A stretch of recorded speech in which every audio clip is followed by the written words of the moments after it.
Aquarians, let's see 1st April 2026 का divine message, goddess guidance, universal message क्या है। आज यूनिवर्स आपसे क्या कहना चाहते हैं, आज के दिन अभी आपको क्या सुनने की ज़रूरत है, लाइफ की आप जिस भी सिचुएशन में हैं क्या करना ठीक रहेगा।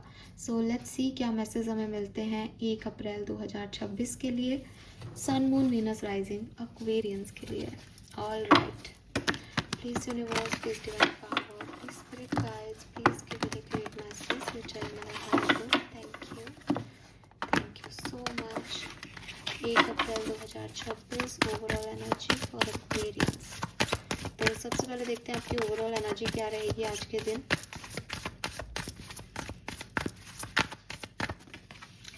We have home, 4th house. So 4th house है आपकी मदर का, आपकी मदर के घर का, यानी आपके ननिहाल का।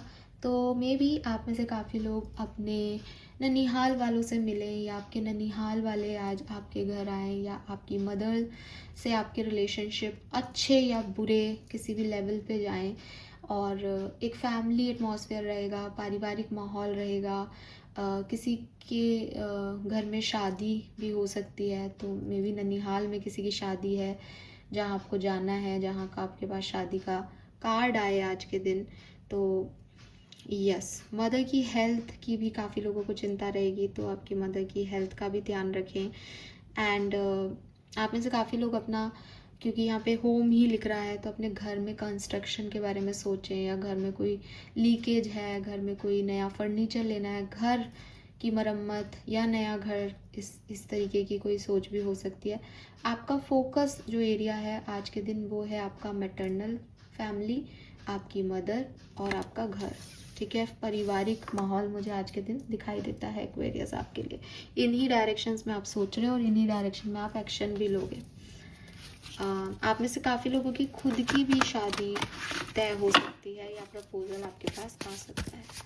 गाइडेंस क्या है, यूनिवर्स आज आपको क्या कहना चाहते हैं, आज कोई सिचुएशन आए तो उससे कैसे डील करें, प्लीज़ गाइड कीजिए universe. Thank you so much. Okay, we have library, we have phonics, evil queen. Okay, so पहला मैसेज जो मैं आपको देना चाहूँगी वो ये एक्वेरियस की, अगर आपको लगता है कि आपके साथ इनजस्टिस हुआ है, किसी ने आपके साथ कुछ गलत किया है जो शायद आप डिज़र्व नहीं करते थे, या ऐसा नहीं होना चाहिए था, एक सिचुएशन जिसमें आपने अपना 100% दिया, आपने अपना अच्छा कर्म किया, लेकिन रिटर्न में आपको वो नहीं मिला, या उसके बदले कुछ गलत मिला, आपको अगले 24 घंटे में उसमें पॉजिटिव रिस्पॉन्ड मिलेगा। ठीक है, आपका वो कर्मा यूनिवर्स ने नोट किया है और आपको उसका रिजल्ट पॉजिटिव ही मिलेगा, और अगले 24 घंटे में मिलेगा। ठीक है, काफ़ी लोगों के लिए हो सकता है 27 मार्च की बात हुई है, ठीक है, या फिर नंबर 9 से रिलेटेड बात हुई है, सितंबर 2025 की बात हुई है। यहाँ पे आपको किसी अच्छे कर्म का फल, जहाँ आपका जस्टिस रुक गया था या आपको नहीं सर्व हुआ था उस समय जस्टिस, वो यहाँ पे मिलेगा। नेक्स्ट यहाँ पे 222 और 2 से 222 नंबर आ रहा है, और 42 इज नंबर 6 और 222 इज नंबर 6 ऑल्सो। मुझे ऐसा लगता है नंबर 2 सिग्निफिकेंट है, 4 और 6 भी सिग्निफिकेंट है, और अच्छा यहाँ पे नंबर 9 आया भी है, तो यस, नंबर 9 से सिग्निफिकेंट हो सकता है ये। और मुझे लगता है कि विद दिस 222 एनर्जी किसी यूनियन के बारे में बात हो सकती है, ये आपके पार्टनर की, आपके लाइफ पार्टनर की, क्योंकि वो शादी भी दिख रहा है, तो मे बी कोई यूनियन है।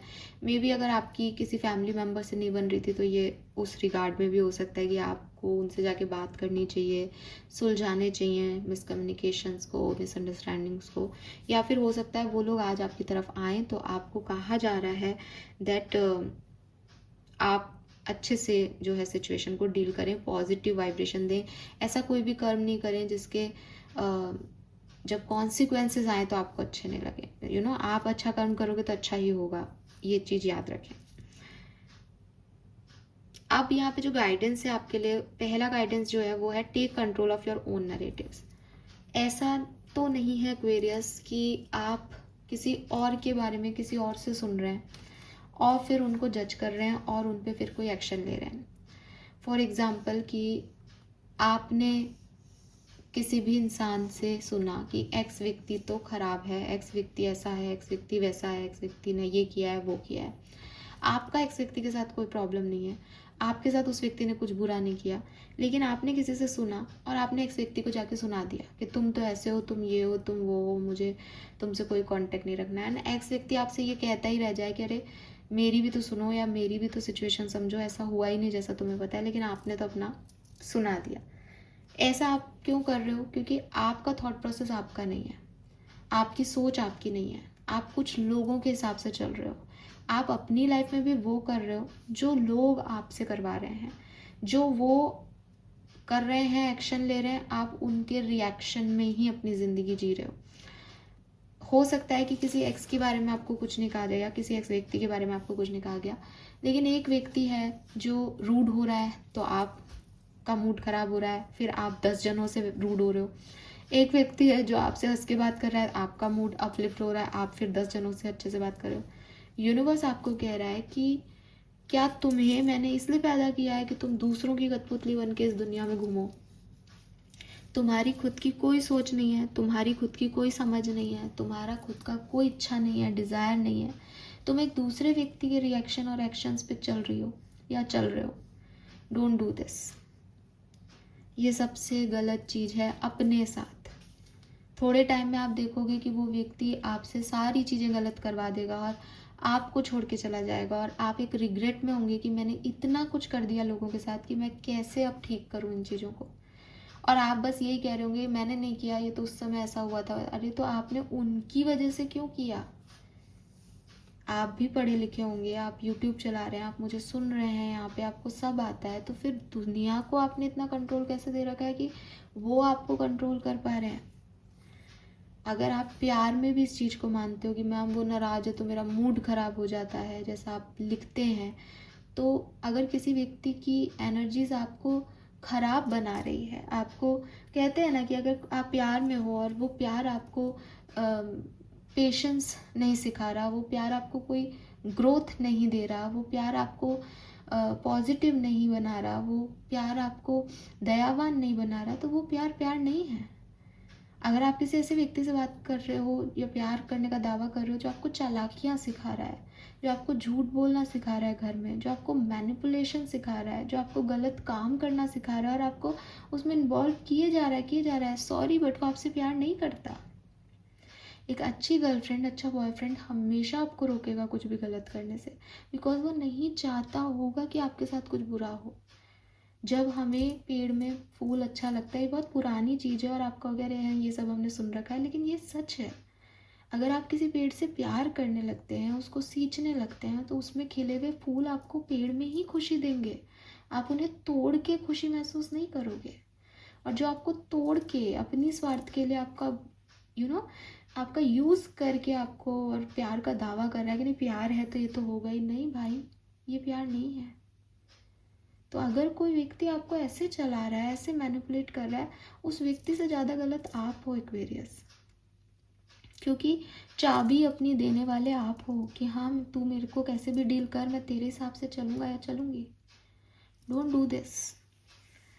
Then we have evil queen, you deserve sugar not salt. ऐसे लोगों को चूज़ भी क्यों किया आपने, जो आप में कड़वाहट पैदा कर रहे हैं, जो आप में नेगेटिविटी लेके आ रहे हैं, जो आपको एक इंसानी तौर पे ख़राब इंसान बना रहे हैं। प्यार में इंसान सबसे खूबसूरत होता है, ऐसा कहते हैं। और आप अपने आप को भी देखना, अगर आपने कभी किसी से प्यार किया और ट्रू लव किया, तो आप देखेंगे कि मैं उन सालों में सबसे अच्छा लगता था, अच्छी लगती थी, मेरे अंदर चार्म था। ये प्यार जो चार्म लेके आता है, ये क्यों आता है? आपने कभी नोटिस करने की कोशिश की? ये इसलिए आता है बिकॉज हम तब सबसे प्योर इंसान होते हैं, हमें एक व्यक्ति के अलावा कुछ नहीं दिखता, हम उसके साथ अपनी ज़िंदगी जीते हैं और वो व्यक्ति हमें ग्रो कर रहा होता है, हमें अच्छा फील करा रहा होता है। तो किसी बाहरी आर्टिफिशियल सब्सटेंस की हमें ज़रूरत नहीं पड़ती अच्छा दिखने के लिए, हम अंदर से फील गुड कर रहे होते हैं। हमारे बॉडी के अंदर वो एंडोर्फिन्स जिन्हें कहते हैं आप, वो अपने आप रिलीज़ हो रहे होते हैं। अगर आप किसी से सच्चे प्यार में हैं तो आप किसी नेगेटिव एनर्जी पे फोकस नहीं कर रहे, आपका फोकस सिर्फ अपने रिश्ते पे, अपने प्यार को ग्रोथ करने में है। और जब हम ग्रोथ पे फोकस करते हैं तो हम अपने आप पॉजिटिव होते हैं। लेकिन अगर आप किसी गलत व्यक्ति को डील करेंगे या आप किसी नेगेटिव आदमी को डील कर रहे होंगे, वो आपको रोज रुलाएगा, वो टॉक्सिक बिहेव करेगा, वो आपके साथ गलत बिहेव करेगा, आप परेशान हो रहे हो, आपके चेहरे नींद पूरी नहीं हो रही, रोना आ रहा है, आप कभी भी अच्छे नहीं दिखोगे। आप उसको दावा करो कि मैं प्यार में हूँ, आप प्यार में नहीं होंगे उस समय। तो ये चीज़ आप ध्यान रखें कि आपने क्या चूज़ किया है। और प्यार में होने का मतलब ये कतई नहीं होता कि साहब मुझे प्यार हो गया तो अब तो मैं टॉक्सिसिटी को भी सहूँगा। आजकल मैंने देखा है ऐसे कई रील्स भी आते हैं कि लोग टॉक्सिसिटी को कि तुम मारो तो मारो, तुम कुछ भी करो पर मेरे साथ रहो, ऐसे अलाउ कर रहे हैं लोग, लेकिन नहीं करना चाहिए। Choose sugar, you deserve sugar. Sugar से यहाँ पे सिर्फ मीठा है कि आप अच्छा और ब्यूटीफुल और सही डिज़र्व करते हो एक्वेरियस। आप कड़वाहट डिज़र्व नहीं करते हो, आप टॉक्सिसिटी डिज़र्व नहीं करते हो। सो देखें कि आप अपने लिए क्या चूज़ कर रहे हैं, और जिसे आप चूज़ कर रहे हैं कहीं वो आपको अपने हिसाब से अपने इशारों पे तो नहीं नचा रहा, उसके मूड स्विंग्स आपको तो नहीं डिस्टर्ब कर रहे। Then we have phoenix. How is that for a happily ever after. ये जो कहानी है फोनिक्स की, ये अपने आप में एक कहानी है। पूरा कार्ड एक कहानी के बारे में बात करता है कि मैंने अपनी ज़िंदगी जी, जितने भी साल, मान लो कोई 30 साल का व्यक्ति है तो उसने 30 साल अपनी लाइफ को जिया। अब उस व्यक्ति से ये पूछने की बारी है कि अभी ज़िंदगी ख़त्म नहीं हुई, लेकिन अगर तुम पीछे पलट के देखो तो अपनी कहानी की शुरुआत क्या बताओगे, और अपनी कहानी का टर्निंग पॉइंट क्या बताओगे, और अपनी कहानी का 30 साल तक का एंड क्या कहोगे। जब आप उस व्यक्ति से पूछते हो और वो बताता है कि साहब मैंने यहाँ से शुरुआत की, फिर वो बताता है कि बचपन में सब ऐसा था, फिर मेरा ये स्ट्रगल था, उस समय तो मैं गिव अप ही करने वाला था, फिर वो आता है कि आज मेरे पास क्या है। ये जो आज मेरे पास है, जो हैप्पी एंडिंग वो अपने लिए कहेगा, ये क्या है। ये हैप्पी एंडिंग उसने पैसा कमा लिया हो सकती है, ये हैप्पी एंडिंग उसने फाइनली उन चीज़ों को छोड़ दिया जिसके लिए वो परेशान होता था हो सकती है, ये कोई रिलेशनशिप हो सकता है जिसे उसने पा लिया, या फिर ऐसा हो सकता है कि स्ट्रगल ही चल रहा है, कुछ भी हैप्पी एंडिंग नहीं है। तो उससे पूछें कि उसको क्या चाहिए अपनी लाइफ से। आप अपनी कहानी का अंत क्या लिखना चाहेंगे एक्वेरियस। एक ऐसा अंत कि स्ट्रगल ही स्ट्रगल था, फिर किसी ने हार मान ली, या एक ऐसा अंत कि स्ट्रगल ही स्ट्रगल है लेकिन अभी तक हार नहीं मानी। मेरे ख्याल से हम सब अपनी कहानी को हैप्पीली एवर आफ्टर तभी लिख पाएंगे जब हमने गिव अप नहीं किया। बाकी किसी भी सिचुएशन में हैप्पीली एवर आफ्टर नहीं आएगा। ठीक है, कुछ मिल गया तो हैप्पीली एवर आफ्टर है, तभी मिला जब स्ट्रगल देख करके हम यहाँ आए। तो आपको ये समझने की ज़रूरत है कि आप अपनी कहानी को कैसा लिख रहे हैं, और जब वो कहानी कोई दूसरा पढ़े तो वो आपसे क्या सीखेगा। तो एक पोयम है बेसिकली, आज के जैन जी की डेफिनेशन लैंग्वेज में तो पोम है, तो उसमें राम के ऊपर वो जो है लिखी गई है, और उसमें एक लाइन आती है कि मुझे एग्जैक्टली याद तो नहीं आ रही वो लाइन, बट उसका मीनिंग यही है कि पीढ़ियाँ क्या सीख लेंगी, राम को चिंता यही थी। कि वो ऐसा है कि बाती तो थी, नहीं मानते, धर्मी तो था, त्याग देते, उस समय उनका राज्याभिषेक होने वाला था, पिता चाहते भी थे कि वो रुक जाए, लेकिन पीढ़ियाँ क्या सीख लेंगी, राम को चिंता यही थी, ये लाइन है उसमें।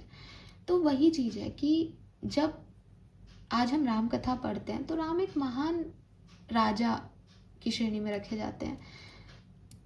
अगर राम उस दिन राज्याभिषेक चूज कर लेते, और सौतेली माँ ये चाहती है कि मैं तो एक एक वैलिडेशन अपने पिता से ले लेते कि पापा आप चाहते हो इसलिए रुक रहा हूँ, वरना मैं माँ की बात का मान भी रख लेता किसी भी तरीके से खुद को, और वहाँ रुक जाते, तो शायद राम कथा नहीं होती ना।